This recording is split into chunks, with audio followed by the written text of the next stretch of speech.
거지 나사로처럼 이 땅에서 고통받고 결국 죽어서야 위로받는 삶, 부자처럼 이 땅에서 잘 살지만 죽어서 영원한 고통을 받는 삶, 오늘 내용은 사실은 그렇게 표현되어 있습니다. 그런데요, 이렇게 질문을 드리잖아요. 99%가 이 둘 다 옳지 않아요. 99%가 성도의 99%가 사실 이 둘 중 어느 한 것도 원하지 않아요. 무슨 말이냐? 이 거지 나사로처럼 그렇게 평생을 헐벗고 굶주리고 그렇게 남자한테 인정받지 못하면서 살다가 저 천국에 가서만 위로받는다라는 것을 사람들은 원치 않아요. 그리고 이 땅에서 호의호식했지만 결국은 지옥 가야 된다? 그건 더 원치 않아요. 그러니까 오늘 이 비유가 사실 우리 현대인들에게는요 특별히 굉장히 어색한 비유가 되고 있어요. 왜요? 진심의 중심에는 이 어느 한 캐릭터 이 등장인물도 마음에 들지 않습니다. 그래서 솔직히 둘 다 원치 않는다는 거예요. 그래서 여기서 우리는 예수님께서 이 비유를 통해서 진짜 강조하신 것이 무엇이고 우리가 어떻게 살아야 되는 것인지를 우리에게 깨닫게 하시는 것, 그것을 찾는 것이 너무나 귀한 것 같아요. 여러분, 본문에 부자가 나옵니다. 제가 어렸을 때는요, 어떤 분이 설교를 할 때 이렇게 설교한 거예요. 부자 나사로가 있고 거짓 나사로가 있다. 그래서 저는 여기 나오는 인물이 둘 다 나사로인 줄 알았어요. 그런 적이 있어요. 근데 다시 보세요. 부자는 이름이 있어요, 없어요? 없어요. 근데 거지는 이름이 있어요. 왜 그럴까요? 왜 그럴까요, 여러분? 이게 중요한 거예요. 왜 부자는 이름이 없고 왜 거지는 이름이 있을까요? 여기서의 가장 명확한 그 뜻은 바로 이 이름이 기억되는 것은, 영원히 기억되는 것은요, 구원받은 하나님의 백성에만 있는 거예요. 멸망당하는 사람들은요, 생명책의 이름이 기억되지 않기 때문에 그 이름이 잊혀질 수밖에 없는 거예요. 심지어 보세요. 오늘 대화에서 보니까 이 아브라함이 이 상대방에 대해서 너라고 하죠. 이름을 부릅니까? 안 불러요. 그런데 품에안는 그냥 누구라고 해요? 이 나사로는 이라고 부르잖아요. 여러분 이름이 영원히 기억되고 싶으세요? 아멘? 예수님 믿어야 되는 거예요. 천국 가야 되는 거예요. 그렇지 않으면 지금 가지고 있는 이름 소용이 없어요. 이 땅에서 아무리 권세 있고 인정받고 부자여도 여러분 그 이름은 아무 의미 없이 사라진다는 거예요. 이 부자는요, 잘 먹고 잘 살았습니다. 그런데요, 자기밖에 몰랐던 삶이에요. 왜 그럴까요? 보니까 자기 집 앞에 있는 이 거짓 나사로를 전혀 돌보지 않았던 것 같아요. 여러분, 나사로라는 이름이 우리가 이 예수님의 비유에서 나사로가 나오지만 또 한 사람 나사로가 있어요. 누구의 오라비? 막달라 마리아와 마르다의 그 오라비의 그러한 이름이 나사로예요. 그런데 그 나사로의 이름의 뜻이 뭐냐면요, 하나님이 도우신다. 하나님이 도우신다. 그래서 우리가 알고 있는 이 무덤 속에 나흘 만에 살아나온 이 나사로도 하나님의 도우심으로 이 사람 누구도 경험하지 못했던 죽었다가 다시 살아나는 하나님의 능력으로 부활되는 그런 역사가 있을 것임을 그가 하나님의 은혜로 경험할 수 있었고, 또한 여기에 있는 버려진 것 같은 이 거진 나사로도 하나님의 은혜로 하나님의 도우심을 받아 저 천국에 그가 들어가는 은혜를 입게 됩니다. 그러면 예수님께서 지금 이 비유 속에서 이 거진 나사로를 통해서 우리한테 알게 하시는 중요한 뜻은 뭐냐면, 이 나사로는 그의 형편이 어찌하든지 그는 전적으로 그 이름대로 하나님의 도우심을 소망하며 하나님의 도우심을 기대하며 바로 그것에 기대어 사는 사람이었다라는 것이죠. 그렇게 이 땅을 살았을 때 부자는 이 땅 가운데서 부족함이 없었지만, 그러나 그의 영혼은 너무나 부족하고 결핍되고 하나님과 떨어지고, 그는 결국 저 음부에 처해서 뜨거운 불길 속에서 평생을 후회할 수밖에 없는 인생이 되었고, 그러나 나사로는 그가 하나님의 품에 안기는 그러한 모습을 우리 주님께서 보여주고 계세요. 자, 보세요. 오늘 이야기를 보면 한 부자가 있어, 이렇게 시작됩니다. 여기 예수님께서요, 비유로 말씀하실 때는요, 비유컨대, 여러분, 그래서 여러 가지 비유들을 말씀해 주셨어요. 그런데 이 본문에는요, 비유라는 단어가 있어요, 없어요? 없어요.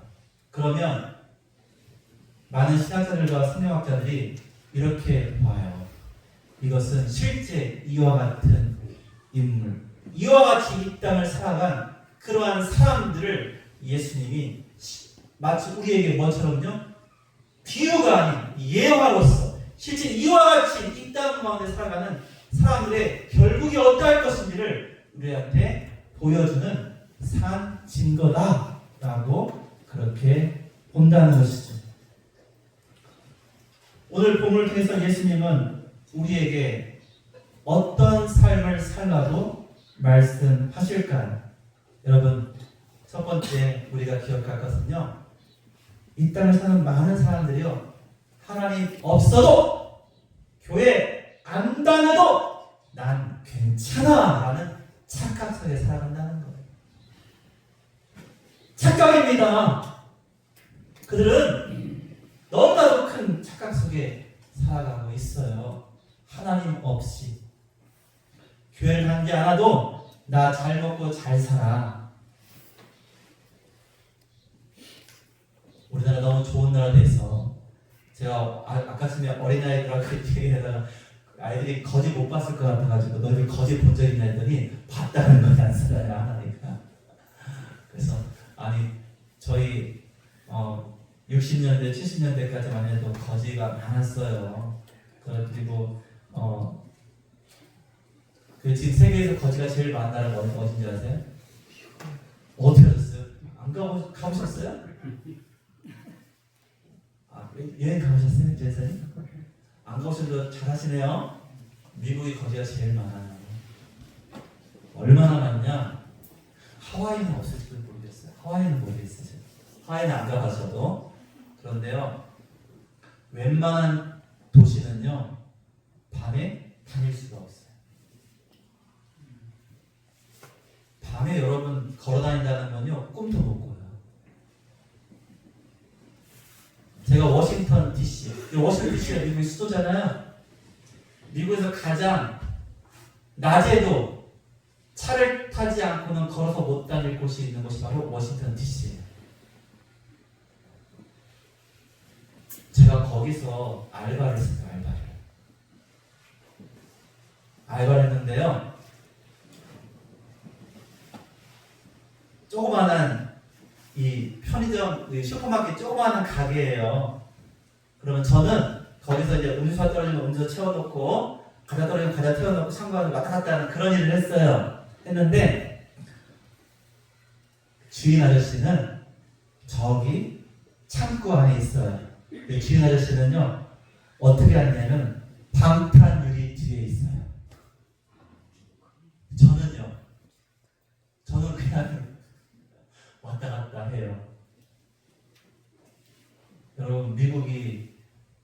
얼마나 그런 면에서는요 우리나라가 훨씬 좋아요. 저는 정말 한국에 살려고 온 거예요. 미국 살 곳이 못해. 저 이렇게 말하면 죄송합니다. 미국의 도시들은요 도시 안에 살기가 어려워요. 그래서 대개 다 도시 밖에 살아요. 일만 뭐예요? 일하러 도시로 갔다가 저녁 때는 다 이 도시 밖으로 나오는 거예요. 그리고 거지라고 하면 그렇죠. 홈리스라고 하잖아요. 이런 사람들이요 엄청나게 많습니다. 여러분 상상할 수 없을 거예요. 그러면은 미국 가서 아니 내가 미국 가면 이렇게 좋은 나라라고 알고 있는데 그렇죠. 좋은 나라죠. 어디 가면 좋은 나라예요? 도시 밖으로 가면 너무 좋아요. 우리가 생각하는 꿈꾸는 그런 전원주택들이 쫙 깔려 있어요. 도시 안을 가면 갈수록 슬럼과 빈민 그리고 마약과 살인과 강도와 그런 모든 것들이 그래서 거의 손 놓고 있는 경찰들도 손 놓고 있는 그런 곳이 많습니다. 제가 또 알바를 한 곳이 있어요. 주유소. 여러분 우리는 그냥 주유소 가서 자기가 하고 알아서 다 하잖아요. 근데 미국은요 그렇게 하는 사람도 많지만 주유소에 있는 직원한테 가서 나 저기 몇 번 주유기 펌프라고 하는 거기에서 얼마 어치 넣겠다고 이렇게 말하면 그 안에서 조작해서 얼마치를 딱 해주면 돈을 받고 결제를 해야 그게 나와요. 그렇게 하는 시스템이거든요. 그런데 제가 거실을 할 때 이제 여기는 식료품점이 아니에요. 자, 저는 방탄유리 뒤에 있었을까요? 그냥 열린 데 있었을까요? 방탄유리 뒤에 있었어요. 그리고 항상 문은 잠가놨어. 근데 어느 날 비가 주룩주룩 내리고 제가 밤에 근무했으니까 학교 수업 끝나고 6시부터 11시 이렇게 근무했어요. 그런데 거기에 어느 흑인 남성이 굉장히 크고 보통 그 사람들이 긴 자켓을 입고 다녀요. 그런데 이러고 막 오더니 문을 퍽 치는 거예요. 문이 열렸으면 어떻게 되는 거예요? 지금 저 못 봐요, 여러분. 그랬어요. 그런 적도 있어요. 그리고 제가 일했던 그 주유소 바로 옆에 있는 그 쇼핑몰에서 살인 사건도 났어요. 여러분 가끔 미국에서 보면은 용감한 한인 해가지고 그 강도가 와서 총을 들고 물리쳤다고 했죠? 그거 좋은 게 아니에요. 총 들고 있다가 강도를 물리쳤죠? 보통 강도들이 처음부터 사람 죽이려고 해야 안 죽이려고 해요? 아니 어떤 강도도 사람 죽이려고 들어온 게 아니에요. 목적은 뭐예요? 훔치기만 하면 돼. 그런데 거기서 해가지고 총싸움 가서 쫓겨났죠? 그러면 그 다음에 그곳 가는 강도는 어떻게 할까요? 죽이기로 작정하고 한대요. 그래서 한 번 쫓아낸 사람들이요 그 다음에는 총 맞아 죽는 확률이 굉장히 높아져요. 그래서 무조건 내주고 바닥 엎드리는 것이 상책이라는 거예요. 그러니까 그렇게 그 총으로 강도 쫓아낸 곳은요 그 다음에는 더 힘들어져요. 그러니 그곳에서 얼마나 그 한인들이 힘겹게 살아가는지 몰라요. 정말 쉽지 않은 삶을 살아요. 도시지역. 그런데요, 제가 캐시어를 하다가 그 당시에 어떠한 일이 있었냐면은 워싱턴 인근 지역에서 총기 사건이 일어나는데 쇼핑몰에서 누군가 총을 쏴서 사람이 죽어나가는 거예요. 그래서 사람들이 밖을 안 나가요. 근데 그때가 언제냐면은 할로윈 데이가 10월 31일이죠? 모르세요? 10월 31일이 중요한 날이에요. 기억하세요? 할로윈 몰라요? 애들이 막 사탕 달라고 다니는 날. 우리나라도 유치원 내에서 막 하잖아요. 그래서 계산만 가면 쓰고 막 괴물 가면 쓰고 그런 거 있단 말이에요. 그날이 또 중요한 날이에요. 종교개혁 기념일이에요. 우리가 천주교에서 기독교가 나온 날이에요. 또 제 결혼기념일이에요. 기억하셔야 돼요. 중요한 날이죠.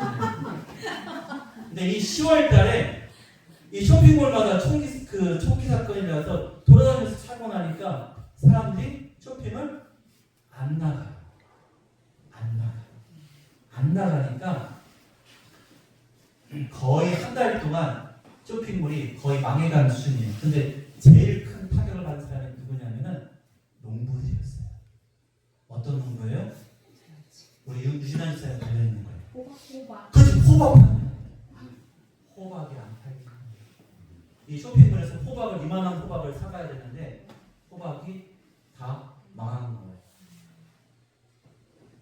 바로 그 즈음에 한 그때 흑인 형제인데 이렇게 제가 일했던 그 주유소에 와가지고 이제 기름하고 이렇게 몇 가지 이제 식품 좀 있어요.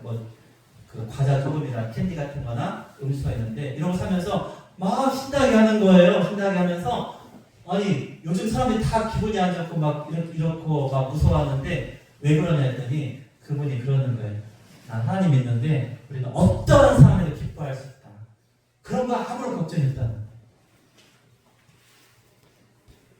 그러니까 거기 안에 있던 제가 너무나 제가 좀 부끄러워지고 한편 그렇지 우리가 무슨 걱정이 있어요. 이 땅을 살아갈 때 아니 지금 아무리 이렇게 되더라도 아니 이게 무슨 문제야. 정말로 우리가 주를 믿고 주님 안에서의 우리 구원의 확신이 있으면 여러분 세상이 돌아가는 그런 환경이 나의 기쁨을 빼앗을 수가 없는 거예요. 내 안에 있는 참된 주님과 함께 동행하면서 우리가 누리는 그 감사를 우리가 뺏길 수 없는 거예요. 하나님 모르는 사람은요, 그래서 그냥 다 집에 꽂고 살고 세상에 좀 더 살려고만 그렇게 하겠지만, 그러나 하나님 믿는 사람은 물론 조심해야겠지만, 여러분 우리의 생명은 하나님이 주관하시기 때문에 여러분 그 형제가 그렇게 고백하는 거예요. 그래서 under any circumstances we can rejoice. 우리는 즐거워할 수 있다. with Jesus Christ. 우리는 주님과 함께 즐거워할 수 있다. 제가 잘 못 알아듣는 영어로 알겠어요. 그분의 말을. 어떠한 환경에서도 어떠한 상황에서도 우리는 감사할 수 있다는 거예요. 오늘 이 본문에서 예수님께서 보여주는 그 마음이 바로 이거예요. 이 거지 나사로가 그의 삶의 모든 형편은요, 누가 그를 부러워하겠어요? 어떤 우리 성도가 그런 사람을 우리가 즐거워합니까? 사실 즐거워하지 않습니다. 심지어 하나님의 찬양하는 우리도. 그런데 그의 중심이 하나님과 함께하고 하나님을 소망했다는 것, 참으로 저 천국을 바랬다는 것, 이게 중요합니다. 겉모습으로 우리가 판단할 수 없는 것을 오늘 보여주는 거예요. 오늘 이 비유를 통해서, 이 이야기를 통해서 우리 주님께서는 참된 중심이 하나님께 향해 있어야 된다는 것을 보여줍니다. 그러면 부자면 다 지옥 갑니까? 아닙니다. 그건 아니에요. 그걸 말하는 게 아니에요. 부자는 지옥 가요? 아닙니다. 그런데 아까도 말씀드렸지만 이 부자의 삶이 하나님을 믿는 사람의 삶이 아니었다는 거예요. 명확하게 알 수 있어요. 어떻게 알 수 있어요? 자기 집 앞에 있는 거지 나사로를 외면했어요. 여러분 이게 뭘 뜻해요? 하나님을 믿는 유대인들, 경건한 유대인들은요, 나그네와 고아와 가부를 돌보고 또한 접대하고 살피는 것, 이것이 굉장히 중요한 일이었어요. 그런데 심지어 멀리 나가지도 않고 자기 집 문 앞에 오는 이 사람에게 음식을 주지 않았다는 거예요. 이 나사로는 뭘 바랬다고요? 떨어지는 찌꺼기, 부스러기를 바랬다는 것은요, 음식을 받지 못했다는 거예요. 여러분 그렇게 살면 된다고 말합니다. 하나님 믿는 사람이 그렇게 살지 말라고 오늘 말씀해주고 있어요. 그래서 여러분 우리가 구역일에 들여서 구제헌금으로 그걸 쓰고 있습니다. 여러분 굉장히 귀한 거예요. 우리가 또한 산불 났던 저 청송의 괴정 영문교회 그 교회에 우리가 작은 정성을 보냈습니다. 여러분 너무나 귀한 거예요. 여러분 우리 할 말이 있어요. 하나님 우리는 우리의 적은 것 가지고 최선을 다했습니다. 또 여러분들이 보이지 않게 오른손이 하는 것 왼손이 모르게 섬기고 나눠주고 사랑을 베푼 것 우리 하나님이 기억하십니다. 여러분 그것이 우리의 소망이 되어야 된다는 거예요. 여러분 그것이 우리의 삶이 되어야 한다는 거예요. 그렇지 않고 이 부자처럼 자기만 호의호식하고 어려운 사람을 돌보지 않는 것 그것은 어떠한 것으로도 우리 주님 앞에 변명이 될 수 없다는 거예요. 우리 주님이 말합니다.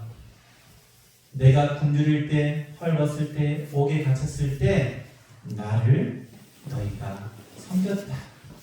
아니 우리가 어떻게 주님을 만나 섬겼습니까? 너희가 작은 소자에게 냉수 한 그릇 대접하는 것 바로 그것이 누굴 대접한 거예요? 우리 예수님을 우리 하나님을 대접한 것이다 라고 우리 주님이 말씀하고 있어요. 그렇게 보면 오늘 이 부자가 얼마나 잘못된 삶을 산 것인지 우리에게 알려주고 있어요. 여러분 이 부자가 이제 명확히 알게 되었어요. 어디서? 저 음부에서 하늘을 눌러보니까 아니 자기 집 앞에 빌어먹던 저 거지 나사로는 아브라함 품에 안겨 저 천국에서 영생하는 그러한 복락을 누리고 있습니다. 그때 말합니다. 내 가족들에게 누군가 보내주세요. 저 나사로를 보내주세요. 그리하면 내 다섯 형제가 구원받지 않을까요? 라고 말합니다. 그때 아브라함이 말합니다.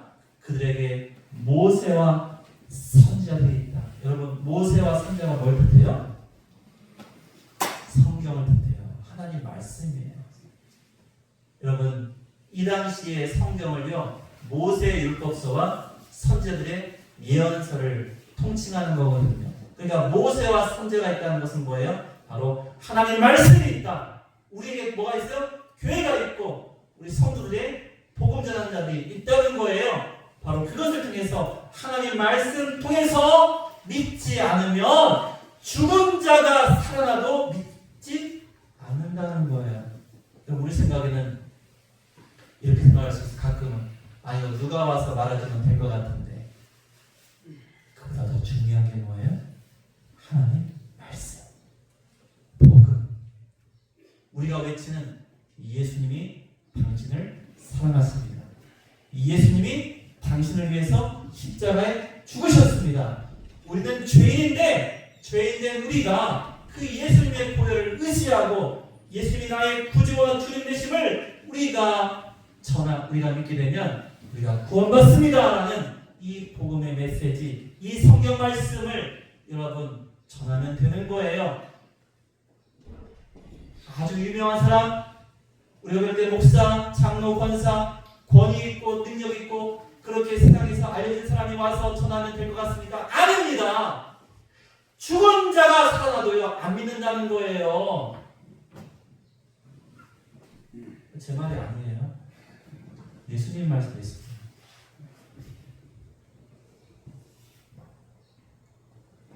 죽은 자가 살아나도 믿지 않는다는 거예요. 뭘 통해 믿지 않느냐? 하나님 말씀, 복음 그 자체로 믿지 못하면 그 어떤 것도 믿을 수 없다는 거예요. 세상에는요, 세상을 잘 살아가는 사람이 있어요. 그런데 우리는 어떤 사람이 돼요? 세상을 제대로 예수 믿고 살아야 한다는 거예요. 한 인물만 우리가 아는 인물이에요. 여러분 에릭 리텔이라는 사람이 있어요. 이분이 어떤 사람이냐면 영국을 대표하는 100m 달리기 선수예요. 육상 선수예요. 이분이 전 세계에서 가장 잘 달리는 사람이었어요. 그래서 1924년 100년 전에 딱 100년 전이네. 거의 101년 전이네요. 1924년에 파리 올림픽이 열려요. 파리 올림픽. 거기에 영국의 육상 100m 대표로 출전을 해요. 출전하는데 그럼 올림픽이 성경적일까요? 비성경적일까요? 그 전체 행사는 대단히 비성경적이죠. 그러니까 올림픽은 주일날 경기를 해야 하네요. 해요. 그런데 이 에릭 리들은 굉장한 크리스찬이에요. 그러니까 그냥 허투루 믿는 사람이 아니라 주일에는 온전히 예배드려야 되는 것을 철두철미하게 지키는 그러한 사람이었어요. 그런데 그가 출전하게 되는 100m가 1924년 파리 올림픽 그 예선전이 주일날 열리는 주일날. 그런데 이미 올림픽을 출전하기 전부터 우리나라도 그렇잖아요. 올림픽 출전하기 전부터 이 메달 유망주에 대해서 막 우리가 보도하고 알지 않습니까? 온 영국 사람들이 그리고 온 세계 사람이 야 이번 파리 올림픽 100m 달리기 금메달은 에릭 리들 거야 라고 인정하는 그런 사람이에요. 그런데 이 사람이 선언하는 거예요. 나는 이번 100m 달리기에 출전하지 않겠습니다. 난리가 나는 거예요. 나라가 뒤집어져요.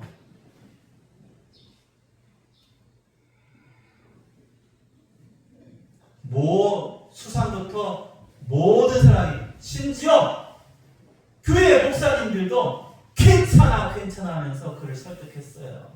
근데 안 됩니다. 나는 주일날 하나님의 영광을 위한 그날에 나의 영광을 위해서 이 나라가 하나님이 아니지 않잖아요. 여러분 조심해야 돼요. 나라가 하나님입니까? 아니에요. 영국이 하나님이에요? 아니에요. 나라와 국가, 또 나의 영예를 위해서 내가 하나님의 영광을 위한 그 시간과 바꿀 수 없습니다. 해서 결국 출전을 안 합니다. 어떻게 되겠어요? 온 지면에 에릭 리들 이 배반자 이렇게 써요. 이 배반자. 그러니 얼마나 그게 고통스럽겠어요. 그런데 그 1924년 올림픽에서 400m 달리기에 에릭 리들이 출전할 수 있게 그에게 기회가 주어졌어요. 여러분 100m 선수가 400m를 뛰어야 돼요. 아니 100m, 300m 전혀 다르네요. 100m 선수가 400m 선수랑 뛰면요 이길 수가 없는 게 그게 대다수의 일이에요. 그런데 여러분 이 에릭 리들이 하나님께 기도하고 이 400m에 출전해서 금메달을 따요. 더 다행인 것은요 여러분 그럼 영국은 에릭 리들이 100m에 못 나갔으니까 만약에 다른 나라 미국이든 그 당시에는 소련이잖아요. 소련이든 러시아가 그때 러시아가 기억이 안 나네요. 그리고 다른 프랑스든 다른 나라 선수들이 우승할 수 있잖아요. 누가 우승했게요? 누가? 그렇죠. 영국 사람이 우승. 하나님이 놀라우신 겁니다. 그러니까 에릭이 참석 못했다고 참가하지 않았다고 해서 그 빼앗길 금메달이 있어요 없어요?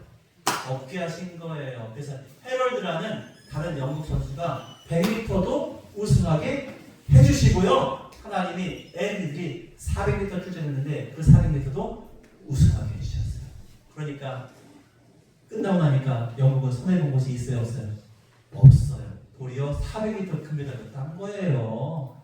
이게 하나님의 은혜였다. 이 애들이 이렇게 금메달리스트로서 엄청난 사람들에게 반향을 불러일으킨 거죠. 정말로 주의를 지키며 우리 주의를 지킨 것이 얼마나 중요한지를 일깨운 거예요. 많은 사람들에게 경각심을 준 거예요. 그리고 그는요 올림픽 끝난 다음에 얼마든지 많은 곳에 가서 자기가 교수로든 아니면 스포츠의 리더로서 그런 영향을 끼칠 수 있겠지만 그는 중국에 선교사로 갑니다. 그곳에서 순교를 하게 돼요. 자, 그래서 그가 실제 그의 사진과 짧은 영상이 있어요. 그걸 한번 잠깐 보겠습니다.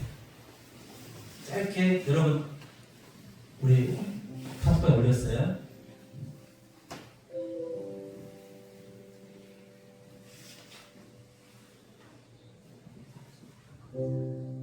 올림픽 이후 선수로서 얻을 수 있는 명예를 뒤로한 채 선교사의 길을 선택한 에릭.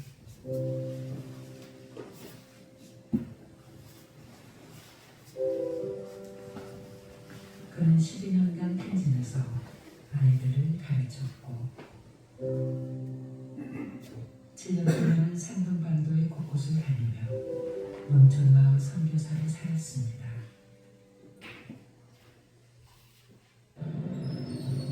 그러던 중 찾아온 2차 세계대전. 일본의 공격으로 에릭은 전쟁 포로가 되어 수용소에 갇히게 됩니다. 지옥 같은 수용소에서도 에릭은 아이들을 가르치고 아픈 이에게 자신의 목포를 벗어줍니다.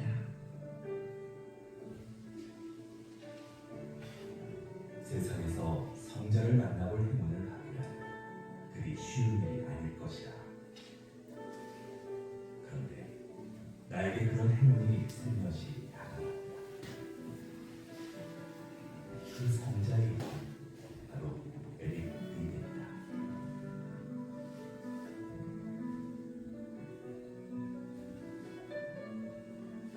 에릭은 수용소 내에서 가장 필요한 사람이었고 가장 사랑받는 사람이었습니다. 그렇게 그곳에서 예수 그리스도의 사랑을 실천하며 생을 마칩니다.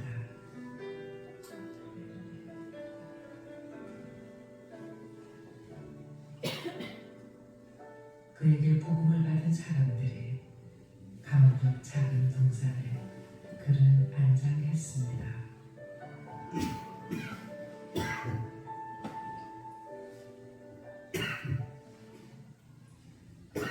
네, 그는 1902년생이에요. 그리고 1945년 2차 세대전이 끝나기 몇 달 전에 이렇게 저 수용소에서 일본이 항복하기 전에 그렇게 하나님께로 돌아갔습니다. 여러분 그냥 마지막만 보세요. 수용소에 가셨어요. 헐벗었어요. 굶주렸어요. 그런데 그 안에서도요. 아까 작은 사람 어떤 노인분 나온 사진이 그가 어렸을 때 이 에릭 리들이 그 수용소에서 성자와 같이 자기에게 베푼 그 사랑을 기억했다는 거예요. 마지막까지 자신도 춥고 벗었음에도 더 힘들고 어려운 사람에게 자기의 모포를 건네며 그렇게 사랑을 베풀었다는 거예요. 그래서 그는 여러분 우리나라에서 지금은 좀 덜하지만 여러분 올림픽 금메달리스트 되면 얼마나 대접받습니까? 얼마나 미래가 보장됩니까? 그런데 그도 역시 그러한 삶을 얼마든지 꿈꿀 수 있었지만 다 내려놓고 예수님 전하는 그러한 삶을 선택했어요. 그리고 그는 누구보다도 하나님이 기뻐하시는 그러한 삶을 살았다는 거예요. 여러분 어떻습니까? 우리는 어떠한 삶을 살고 있습니까? 마지막 순간에도 그는 수용소에서 이렇게 말했다고요. 하나님은 이 수용소에도 계신다. 하나님은 이 수용소에도 계신다. 절망하지 마라. 그리고 마지막까지 이렇게 말했다고요. 하나님께 감사하라. 우리는 마지막까지 최후의 순간까지 하나님의 자녀, 하나님의 사람이다. 여러분 똑같이 그 안에 갇혀 있는 사람들이요 그를 보고 감동하게 됩니다. 그를 통해서 예수님을 바라보게 되었다는 거예요. 그래서 그 당시에 중국 현지인들과 그 모든 수용세 사람들이 그를 이렇게 말합니다. 그는 이 세상 사람이 아니고 천국의 사람이었다 라고 그렇게 들었어요. 여러분, 우리가 예수님이 내 인생의 주인이시고 그분이 내 삶의 방향이 되기를 축원드립니다. 여러분, 그러면 우리는 이 땅의 삶의 어떠한 모습도 어떠한 위치에서도 우리는 하나님을 찬양할 수 있고 하나님을 증거할 수 있습니다. 그리고 하나님이 가장 기뻐하시는 바로 그와 같은 삶을 살 수 있습니다. 그리고 우리가 이 땅에서 다 누리지 못해도 여러분 보장된 삶이 기다리고 있잖아요. 여러분, 그러니 우리는 늘 기뻐하고 감사하고 또한 그 주님의 삶을 전할 수 있습니다. 그러한 삶을 사시는 우리 모두가 되기를 예수님의 이름으로 축원드립니다. 아멘.